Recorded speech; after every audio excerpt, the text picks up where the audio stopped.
In the first lecture in this course, we explored some of the major cognitive changes that tend to accompany aging. We pointed out that executive function, episodic memory, and processing speed often decline with age, while many other mental functions remain stable or even improve. Then, in our last two lectures, we explored the biological mechanisms that underlie the deterioration associated with aging. We saw that all the cells in our bodies are under constant siege and that they accumulate damage over time. And ultimately, that damage can cause our cells to stop working properly. Well, in this lecture, I'd like to come full circle and explore how the cognitive changes of aging that we discussed in Lecture 1 relate to the underlying cellular changes that we discussed in Lectures 2 and 3. You see, the biological mechanisms that damage our body cells as we age, well, they're also at work in our brains. Our brain cells can also accumulate damage and begin to malfunction. But it turns out that certain brain regions are more susceptible to age-related deterioration than others. So just like aging impairs a few specific cognitive functions while it leaves many others intact, it also leads to deterioration in a few specific brain regions, while many other regions are spared. And by exploring the brain regions that tend to deteriorate with age, we can actually shed some light on a key question that we weren't able to answer before. Why do some cognitive functions decline with age while many others don't? I mean, why should executive function, episodic memory, and processing speed tend to decline with age, while world knowledge, procedural memory, and emotional processing tend to remain stable or even improve? The answer is that the brain regions that support executive function, episodic memory, and processing speed are the very brain regions that are most susceptible to deterioration. So in this lecture, we'll explore those regions and how they change in real depth. Specifically, we'll focus on three major brain changes that neuroimaging research has discovered. First, we'll talk about age-related changes in the prefrontal cortex. Second, we'll discuss changes in the hippocampus and medial temporal lobes. And third, we'll talk about changes in the brain's white matter, the major pathways connecting different parts of the brain to each other. And for each topic, we'll describe what these brain structures are, how they change as we get older, and how those changes might relate to the now familiar cognitive declines associated with aging.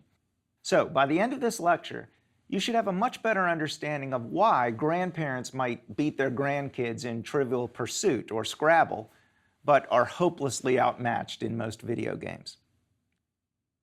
But before we talk about age-related changes in cortex and white matter, we need to make sure that we understand what those terms refer to. Now, if you look at a cross-section through a real brain, you'll see what looks like a ribbon of slightly darker tissue running around the outside of the brain, kind of like bark running around the outside of a tree trunk. Well, that darker ribbon of tissue on the outside of the brain, that's the cerebral cortex. And it's also called gray matter because of its slightly darker color. But if you look inside the outer ribbon on a cross-section, you'll see tissue that's significantly lighter in color. That's the white matter. So what's the difference between gray matter and white matter, and why do they look different? Well, it turns out that gray matter and white matter correspond to different parts of brain cells, which are called neurons. So neurons are specialized cells in the nervous system that can send and receive information using electrical and chemical signals. A neuron consists of three major parts: the cell body, the dendrites, and the axon. The cell body is the central component of the neuron, and it contains the cell's nucleus, including its DNA. The dendrites are tree-like branches that project out of the cell body and function kind of like the neuron's antenna or ears. The dendrites receive signals from other neurons, and they propagate those signals to the cell body.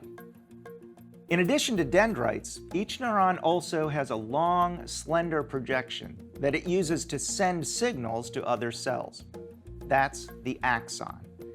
At the far end of the axon, it might typically connect with the dendrites of other neurons and thereby communicate with them. And these connections between neurons are called synapses. Now, dendrites are rarely longer than 1 to 2 millimeters, but axons can be much, much longer.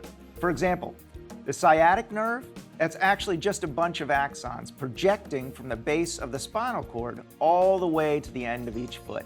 So those axons are often 3 feet long or longer. But the length of axons actually poses a problem. For obvious reasons, we want to send information through the nervous system very quickly. For example, if you accidentally put your hand on a hot stove, you want the pain information from the sensory receptors to be sent as quickly as possible to the rest of the nervous system. And likewise, you want the signals telling your muscles to remove your hand from the stovetop to get to their destination right away. Unfortunately, signals don't move down bare axons very quickly. In fact, they often travel less than 2 meters per second. Well, that's about as fast as you walk. But if your hand is burning, you really want that signal to be sprinting, not walking. Many axons are therefore covered in a sheath of fatty insulating material called myelin that significantly speeds up neural transmission. In fact, myelinated axons can conduct neural signals at over 100 meters per second. That's over 200 miles an hour. So that's the difference between a leisurely stroll and flying down a track in a high-speed race car. Okay, now we're in a position to understand the difference between gray matter and white matter. Gray matter mainly consists of the cell bodies of neurons, and it contains relatively few myelinated axons. On the other hand, white matter mainly consists of myelinated axons, and it contains relatively few cell bodies. In fact, the reason white matter looks white is because of the fatty myelin sheaths that are covering the axons to speed up neural communication. Okay, so now that we understand what we mean by gray matter and white matter, let's return to the effects of age on the brain. With the development of neuroimaging techniques like magnetic resonance imaging, or MRI, scientists were able to start examining people's brains non-invasively while they were still alive. And when they started looking carefully at the cerebral cortex and white matter in individual people, they noticed that it looked different in older people compared with younger people. Naftali Raz and his colleagues at Wayne State University in Detroit have done some of the most systematic measurements of brain changes in aging.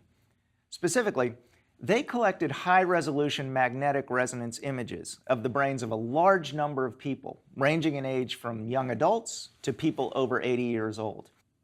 Then they painstakingly traced different parts of the brain on those images by hand, and they carefully measured their volume, adjusting for the different sizes of people's heads. They then analyzed how that adjusted volume of specific structures differed in the young adults compared with the middle-aged and older adults.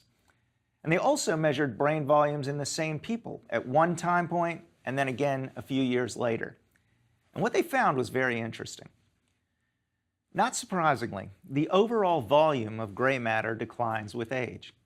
But what's particularly interesting is that the shrinkage is not uniform. Some brain regions shrink significantly faster than others. For example, the cortex that's responsible for vision doesn't shrink much at all over the course of aging. Now that may seem surprising given the visual deficits associated with aging, but keep in mind that many of those deficits may be the result of peripheral eye problems rather than more central brain problems. In any case, Raz and colleagues found that the volume of so-called primary visual cortex was roughly the same size in the 80-year-olds and the 20-year-olds. It also showed very little signs of shrinkage when it was measured in the same people 5 years apart. However, other areas showed a lot of shrinkage with age, and two of the regions that shrunk the most were the prefrontal cortex and the hippocampus. So let's talk about those. And let's start with the prefrontal cortex. Now, as we discussed, the cerebral cortex, that's the layer of gray matter around the outside of the brain, like the bark around the trunk of a tree. And the cortex is usually divided up into 4 major lobes. Those lobes are actually named after the bones in the skull that they lie below. The cortex at the back of the brain is called the occipital lobe. That's where the age-resistant visual cortex is. The cortex on the back half of the top of the brain is called the parietal lobe. It's particularly important in spatial processing and in our sense of touch. The cortex on each side of the head behind the ears is called the temporal lobe. And we'll come back to that in a minute when we talk about the hippocampus. And finally, the cortex at the front of the brain is called the frontal lobe. And the frontmost part of the frontal lobe is where you'll find the prefrontal cortex. Now, when Raz and his colleagues measured the volume of prefrontal cortex, they found that it shrinks a lot as we get older. In fact, prefrontal cortex was about 50% larger in 20-year-olds than in 80-year-olds in one of their studies. So how would that kind of decline in prefrontal volume affect cognitive abilities? Well, to answer that question, we need to talk about what prefrontal cortex does. Prefrontal cortex, or just PFC for short, supports the executive functions that we discussed in Lecture 1.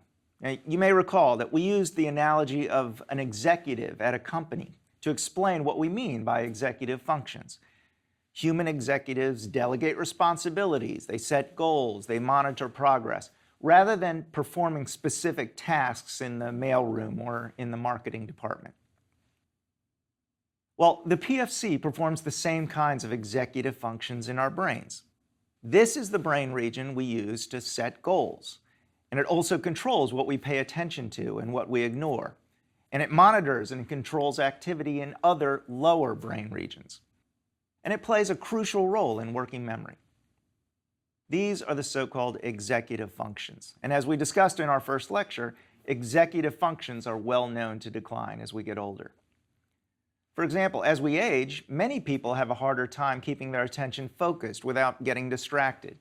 Many others have more difficulty rehearsing information and keeping it in working memory over a brief delay. And most older people can't multitask quite as well as when they were younger. Well, now we can see why these kinds of executive functions tend to decline as we get older. These functions depend on our prefrontal cortex, and our prefrontal cortex shrinks significantly as we age. So it makes sense that these kinds of functions, but not others, would be significantly affected by age. Now, the hypothesis that PFC shrinkage contributes to age-related deficits in executive function makes an important testable prediction. People who have greater PFC volume should tend to perform better on tests of executive function compared with people who have less. And that should be true even after accounting for age. For example, not everyone experiences the same amount of PFC shrinkage as they get older. Some lucky 70-year-olds actually have as much PFC volume as a typical 30-year-old. And some unlucky 30-year-olds might only have as much PFC volume as a typical 70-year-old. Well, in such cases, you might actually expect to see better executive functions in that lucky 70-year-old than in the unlucky 30-year-old. And sure enough, studies bear that prediction out. For example, in one meta-analysis of 33 different studies involving a total of over 3,000 participants, PFC volume as well as PFC thickness both predicted performance on executive functions, even after controlling for age. Okay, so prefrontal cortex shrinks as we get older, and that shrinkage may help to explain why executive functions tend to get worse with age. But remember, PFC wasn't the only region that exhibited significant decline with age. The hippocampus was also significantly smaller in older people. So let's turn to the hippocampus and talk about what it does and how it might relate to aging. Well, there are actually two hippocampi, one in the left hemisphere and one in the right hemisphere. And they look kind of like seahorses lying on their back looking up. In fact, hippocampus actually means seahorse in Greek. The tails of both hippocampi start near the midline of the brain, and they briefly head toward the back. Then they make a U-turn like the curly tail of a seahorse, and they trace their way forward, down, and away from the midline, and away from each other. They're in the medial temporal lobes, which just means toward the midline of those temporal lobes, which are behind your ears. And like the prefrontal cortex, the hippocampi tend to shrink with age. For example, the hippocampi of people in their 20s are often 30% larger than those of people in their 80s. So, what impact would shrinkage of the hippocampi have on cognition? Well, to answer that question, let me tell you the story of Henry Molaison, who's better known in the scientific literature by his initials, HM. HM suffered from intractable epilepsy ever since he was a little boy. Epilepsy is kind of like an electrical storm. It starts somewhere in the brain and then it spreads, causing debilitating seizures. And in severe cases, like HM's, doctors sometimes try to isolate where the electrical storm starts in the brain and then remove that small area. Now, this approach may sound barbaric, but it often works, and it can mean the end of seizures and a significant improvement in the patient's life. Unfortunately, in HM's case, it went tragically wrong. The doctors were able to determine that Henry's electrical storms were starting in his medial temporal lobes, where the hippocampi are located. And in 1953, they therefore removed them surgically. Well, sure enough, the surgery did control his epilepsy. But unfortunately, it also left him profoundly amnesic. In particular, his episodic memory was dramatically impaired. Now, do you remember our discussion of episodic memory? This is your memory for personal episodes in your life, like your memory for a vacation that you took or for a concert that you attended. Episodic memories are tied to a specific time and place, and they're remembered from a first-person perspective. And this type of memory was dramatically impaired in patient HM. He couldn't remember what he did 5 minutes ago, much less last week or last month. He had no memory of doctors and nurses that came to see him all the time. He didn't remember the operation, and his memory for events that occurred a few years before the operation was also dramatically impaired. Now, HM's case is obviously a tragedy, and as you might imagine, the surgery performed on HM has never been repeated. But the case also demonstrated for the first time that the medial temporal lobes, and the hippocampi in particular, are absolutely crucial to episodic memory. And numerous other amnesic patients, as well as more recent neuroimaging experiments, have now repeatedly confirmed that finding. HM's case also sheds light on the neuroscience of aging. In particular, it suggests that age-related shrinking of the hippocampi might actually explain why our episodic memory abilities tend to get worse as we get older. I mean, if these structures are crucial to episodic memory, as HM's case demonstrates, and if they tend to get smaller as we get older, then is it really any wonder that episodic memory abilities decline with age? And there's now substantial scientific evidence to support that hypothesis. Some of the best evidence comes from a 2011 study published by Jonas Persson, Lars Nyberg, and their colleagues at the Stockholm Brain Institute. As part of a large longitudinal study of aging called the Batula Project, they measured hippocampal volume and performance in the same older individuals, but years apart. And they found that individuals who exhibited the most hippocampal shrinkage also exhibited the greatest decline in episodic memory performance. And using a technique called functional MRI, which we'll talk a lot about in our next lecture, they also showed that the people whose memory performance declined the most also exhibited the greatest reduction in hippocampal activity during an episodic memory task. So, just like we saw for prefrontal cortex, age-related shrinkage in the hippocampus is related to age-related decline in cognition. But while PFC shrinkage is most related to decline in executive functions, hippocampal shrinkage is most related to decline in episodic memory. Now let's turn to another aspect of brain structure that changes significantly with age: white matter. If you compare MRI scans of younger and older people, One of the most striking differences is in the white matter. In particular, older people tend to have spots on their white matter that look brighter than normal in MRI images, whereas young people don't. These spots reflect areas of damage to the white matter, and they're not so creatively referred to as white matter hyperintensities. Now, these white matter hyperintensities tend to show up around age 50 to 55, and they often multiply and they get bigger as we age, even in healthy older people.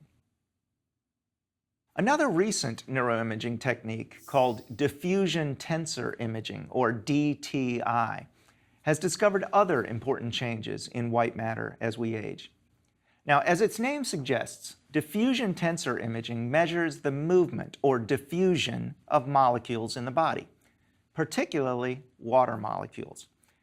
Now, in some tissues, water molecules can move in any direction relatively freely. But in other tissues, their motion is restricted, and they can move in some directions, but not in others. Well, DTI detects the directions that the molecules can and can't move, and it uses that information to construct an image of structural pathways. The inventor of this technique, Denise Park, describes it with the following analogy. Imagine that you're flying above a city at night, and you want to draw a map of the roads. Well, even though you can't see the roads themselves, you can see the directions that the cars are moving based on their headlights. And using that information, you can map out the roads. Well, in the same way, we can use DTI to map out white matter paths in the brain. Specifically, the motion of water molecules in axons is restricted. The molecules can move down the length of the axon, but they can't move outside the axons. Just like cars can move down a road, but they can't move outside the roads. And so by imaging the movement of water molecules in axons, we can get a picture of where the axons go in the white matter tracks. Furthermore, if all the nearby water molecules are moving in the same direction, then you'll get a strong DTI signal, indicating that there's very clear coherent structure in the underlying white matter. On the other hand, if the water molecules in a given region aren't all moving in the same direction, then the DTI signal will be weaker, indicating less coherence in the underlying white matter.